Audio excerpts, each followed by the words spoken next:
Fungsi pengawasan DPR adalah mengawasi pelaksanaan undang-undang, anggaran pendapatan dan belanja negara atau APBN, serta kebijakan pemerintah agar sesuai dengan kehendak rakyat dan tidak terjadi penyalahgunaan kekuasaan. Melalui fungsi ini, DPR memastikan transparansi dan akuntabilitas pemerintah, serta mendorong efektivitas jalannya pemerintahan. Fungsi pengawasan DPR juga bertujuan agar pemerintah bekerja secara terbuka dan dapat dimintai pertanggungjawaban, terutama dalam pengelolaan keuangan negara dan pelayanan publik. Dari 13 komisi di DPR memiliki peran yang berbeda dalam fungsi pengawasan, tergantung mitra kerja komisi di DPR. Adapun bidang atau ruang lingkup tugas komisi di DPR antara lain Komisi 1, Pertahanan, Luar Negeri, Informatika. Komisi 2, Pemerintahan Dalam Negeri, Pertanahan, Pemberdayaan Aparatur. Komisi 3, Penegakan Hukum. Komisi 4, Pertanian, Kehutanan, Kelautan. Komisi 5, Infrastruktur dan Perhubungan. Komisi 6, Perdagangan, Kawasan Perdagangan, Pengawasan Persaingan Usaha, Badan Usaha Milik Negara atau BUMN. Komisi 7, Perindustrian, UMKM, Ekonomi Kreatif, Pariwisata, Sarana Publikasi. Komisi 8, Agama, Sosial, Perempuan, dan Anak. Komisi 9, Kesehatan, Ketenagakerjaan, Jaminan Sosial. Komisi 10, Pendidikan, Olahraga, Sains, dan Teknologi. Komisi 11, Keuangan, Perencanaan Pembangunan Nasional, Moneter, Sektor Jasa Keuangan. Komisi 12, Energi dan Sumber Daya Mineral atau ESDM, Lingkungan Hidup, Investasi. Komisi 13, Reformasi Regulasi dan Hak Asasi Manusia. Menurut pengamat politik Agung Baskoro, fungsi pengawasan yang dilakukan DPR sudah berjalan baik.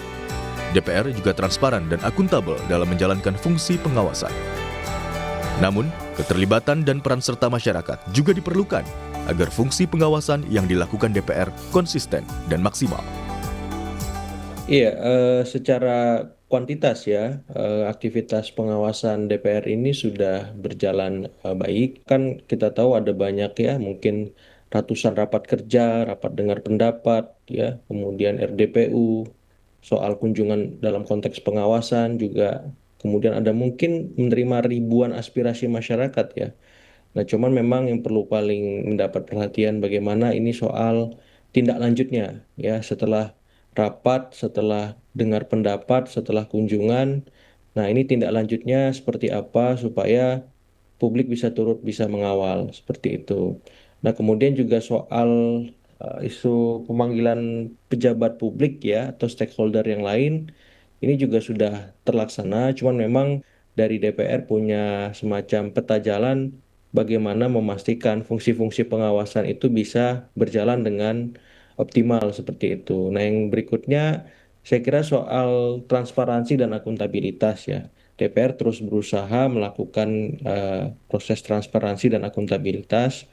Nah, cuman memang perlu dikuatkan bagaimana ini bisa konsisten berjalan supaya ya lagi dan lagi publik bisa turut ya terlibat aktif ya bisa mengawal kinerja pengawasan DPR. Ya, ada progres ke arah yang lebih baik kalau saya melihat ya, apalagi Ketua DPR, wakil-wakil Ketua DPR khususnya Pak Dasko intensif atau rajin turun ke bawah untuk memastikan ya aspirasi yang berkembang di masyarakat bisa direspon dengan baik, termasuk yang saya tahu terakhir soal dana reses yang kemudian naik tapi kemudian langsung diturunkan ya, kemudian itu dijelaskan kepada publik porsinya semacam itu, dan hal-hal semacam itu saya kira penting, sensitivitas ya DPR terhadap aspirasi masyarakat yang berkembang supaya rakyat dengan wakil rakyatnya tidak berjarak ataupun tidak terputus.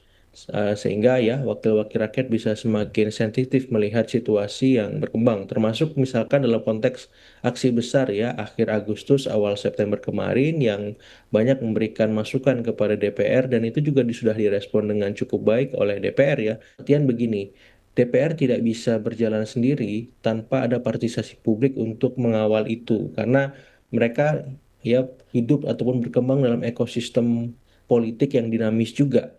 Jadi anggota DPR itu tidak sepenuhnya punya kekuatan yang optimal dalam konteks sistem seperti sekarang. Jadi dukungan publik, partisipasi publik menguatkan mereka itu sebuah keniscayaan. Harapan publik terhadap DPR dalam menjalankan fungsi pengawasan sangat besar, termasuk untuk mengawal jalannya pemerintahan. Sehingga diharapkan DPR fokus dan konsisten dalam melakukan fungsi pengawasan seperti yang selama ini sudah berjalan dengan baik. Iya, saya kira memang harapan publik terhadap DPR ini besar, khususnya kinerja pengawasan ya, karena kita tahu sistem politik yang hari ini mengemuka kan memang langsung didominasi oleh eksekutif ya, hampir 80-an% misal. Tapi ini bukan menjadi sebuah alasan untuk DPR tidak mengoptimalkan fungsi-fungsi pengawasannya.